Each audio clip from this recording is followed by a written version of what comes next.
부동산 시장은 주식시장에 비해서 유동성이 어때요? 좀 떨어진다고 봐야 되죠. 왜? 사고자 팔고자 하는 사람이 주식이나 채권시장보다는 많지가 않기 때문에. 그죠?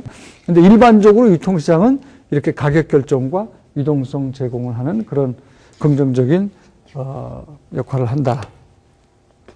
그 다음에 이제 조금 전에 얘기한 유통시장이 통상 거래소 시장과 장외 시장으로 나뉩니다. 거래소 시장은 이건 어떻게 기억을 하시면 되냐면 특별히 거래하는 장소가 정해져 있는 거예요. 우리나라 같으면은 증권 거래하려면 어디를 통해서 해야 돼요? 여의도에 있는 그 거래소가 있잖아요. 특별히 정해진 장소를 통해서 거래가 일어나면 그거는 거래소 시장이라고 얘기를 합니다. 이제 우리나라는 이제 통합이 됐기 때문에 지금은 이제 통합거래소라고 불리는데 주식 같은 거는 여의도 그 정해진 거래소를 통해서 물론 전산해서 전산으로 다 기계적으로 일어나지만 정해진 장소가 있잖아요. 미국 같으면은 우리나라는 거래소가 이렇게 몇 개 선물 같은 경우에는 부산 뭐 이렇게 딱 정해져 있지만 미국은 거래소가 굉장히 많습니다. 대표적인 거래소가 뉴욕에만 2개가 있어요.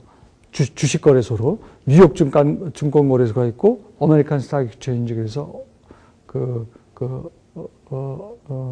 아메리칸 증권 거래소가 있죠. 그 정해진 장소가 있는 거예요. 건물도 있고 이렇게 정해진 장소가 있으면 그거는 거래소 시장이다라고 얘기를 하고 특별히 정해진 장소가 없으면 그거는 장외 시장이다라고 얘기를 합니다. 대표적인 시장이 나스닥이에요. 여러분 나스닥 그러면은 물론 뉴욕 그 42번 가면은 나스닥 그 사인도 나오고 그렇습니다. 거기 그 장소에서 거래가 일어나는 게 아니라 그 컴퓨터 네트워크로 전국의 미국 전역에 그 네트워크가 있어요. 그 네트워크를 통해서 거래가 일어나기 때문에 특별히 정해진 장소가 없는 겁니다. 그래서 그런 곳, 특별히 정해지지 않은 장소를 통해서 거래가 일어나면 그거는 장외시장이다라고 얘기를 해요. 정해진 장소가 있으면 거래소 시장, 정해진 장소가 없으면 장외시장. 대부분의 주식은 거래소 시장을 통해서 거래가 일어납니다. 그렇지만 대부분의 채권은 장외시장을 통해서 거래가 일어나요. 우리나라 같은 경우에 채권 거래는 야후 메신저라고 아시죠? 야후 메신저를 통해서 거래가 일어나요. 야후 메신저는 특별히 정해진 장소라고 볼 수 없죠. 그죠? 서울, 여의도 주식 같으면 여의도 거래소 건물도 있고 그리고 정해진 장소가 있지만 채권 거래는 우리나라의 경우 대부분 야후 메신저를 통해서 거래가 일어납니다. 특별히 정해진 장소가 없어요. 채권은 장외에서 거래가 된다라고 보는 겁니다. 그래서 금융시장을 거래소, 정해진 장소가 있으면 거래소, 정해진 장소가 없으면 장외 이렇게 2개의 시장으로 나눈다. 그 다음에 그 거래가 되는 금융상품의 만기가 얼마나 기냐 짧으냐로 또 나눕니다. 금융상품이 만기가 1년 이하면 그거는 통화시장, 단기 금융시장이라고 얘기를 하고 영어로는 머니마켓이라고 얘기를 해요. 주로 채권 형태인데 머니마켓 그러면은 뭐 돈이 거래가 되는 시장으로 잘못 알고 있는데 이름은 통화시장이라고 얘기를 하지만 실제로는 굉장히 만기가 짧은 단기 채권이 거래가 되는 시장이고 우리나라 말로 단기 금융시장이다라고 얘기를 합니다. 뭐 콜시장이라든지 RP시장이라든지 CP시장이라든지 요거에 대해서는 우리가 이제 최소한 한 주 이상의 시간을 내서 자세히 공부를 할 겁니다. 그 다음에 만기가 1년 이상의 금융상품이 거래가 되는 시장이 자본시장이에요. 캐피탈 마켓. 그러니까 만기가 1년 이상인 채권 또는 주식의 만기는 어때요? 고인 컨선, 주식의 만기는 회사가 망할 때까지죠. 길다고 보기 때문에 주식과 채권이 거래가 되는 시장이 이게 자본시장입니다. 그래서 만기 1년 이하의 단기 채권이 거래가 되는 단기 금융시장, 머니마켓 또는 다른 말로 통화시장이 있고 그 다음에 만기가 1년이 넘어가는 주식 채권이 거래가 되는 자본시장이 있다. 영어로는 캐피탈 마켓. 이렇게 나누기도 합니다. 금융시장을. 그 다음에 이제 금융시장이 국제화되다가 보니까 채권도 옛날에는 뭐 조기화기라는 것도 없고 여러분들 이제 대학교 다닐 때 뭐 어디 해외여행 이런 거 없었잖아요. 채권도 마찬가지예요. 국내에서만 거래가 되는 채권이 이제는 국제화돼서 거래가 되기 시작합니다. 외국채라고 그러면은 외국인이 발행하는 채권인데 말하자면 삼성전자가 미국에 가서 미국에 통하는 달러죠. US 달러로 채권을 발행해 가지고 US 달러 표시 채권을 발행해서 자금 조달을 하는 거예요. 그럴 때 그런 채권은 발행 주체가 삼성전자라는 미국에서 봤을 때는 외국인이잖아요. 그런 채권을 외국채라고 합니다.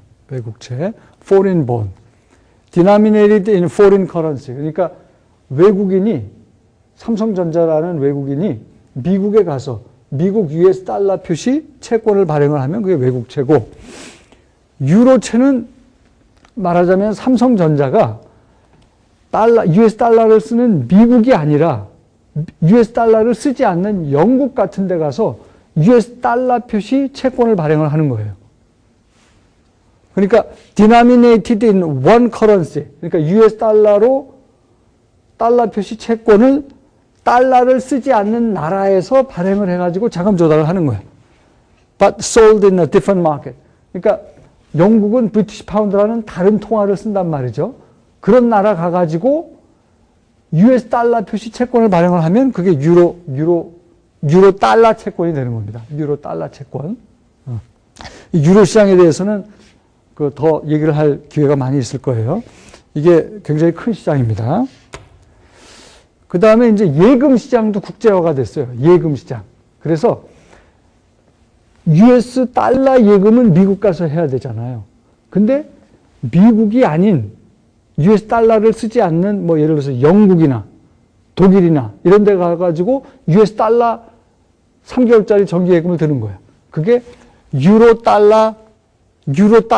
그게 유로 커런시 마켓이에요. 유로 달러 시장이에요. 요 예금 시장도 굉장히 국제화됐고 이거에 대해서 또 자세히 얘기할 기회가 있을 거고요. 주식시장도 굉장히 국제화가 됐습니다. 여러분 삼성전자, 한국전력 이런 회사들이 미국 뉴욕증권거래소에 상장이 된 거 아세요? 그렇게 그 해외 시장들이 이제 국제화되고 있고, 그 다음에 거래소들도 그 유럽에 있는 서로 다른 나라 거래소들이 통합돼서 하나의 거래소로 만들어지고 있고, 그리고 이제는 그 서로 다른 주식시장이 이제 같이 움직이고 있죠. 이렇게 주식시장이 국제화되고 있습니다.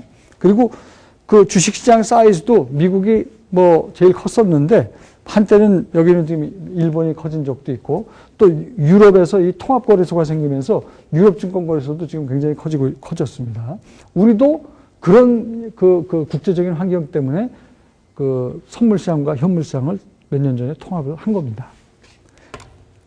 그 다음에 그 여러 지수들이 나오는데 우리나라 같은 경우에는 코스피 200이라고 들어보셨죠? 그러면 우리나라 주식 중에서 대표적인 200개를 뽑아서 그 주식을 가중평균한 게 코스피 200이에요. 미국 같은 경우는 다우 30도 있지만 SP 500. 미국 주식 중에 500개를 뽑아서 그걸 가중평균하면 SP 500이고, 니케이는 일본 주식 중에 225개를 뽑아서 가중평균한 게 니케이 225고, FTSE 100는 영국의 대표적인 주식 100개를 뽑아서 가중평균한 거고요. 여기 보면 이제 뭐 다른 여러 나라들이 나옵니다. 닥스는 독일 지수고, 그 다음에 캣40는 프랑스에 있는 대표적인 주식 40개를 뽑아서 가중평균한 거고요. 자, 잠깐 쉬었다가, 이 금융기관, 지금까지는 금융시장에 대한 설명이었고, 잠시, 후에는 금융기관에 대한 설명을 드리겠습니다.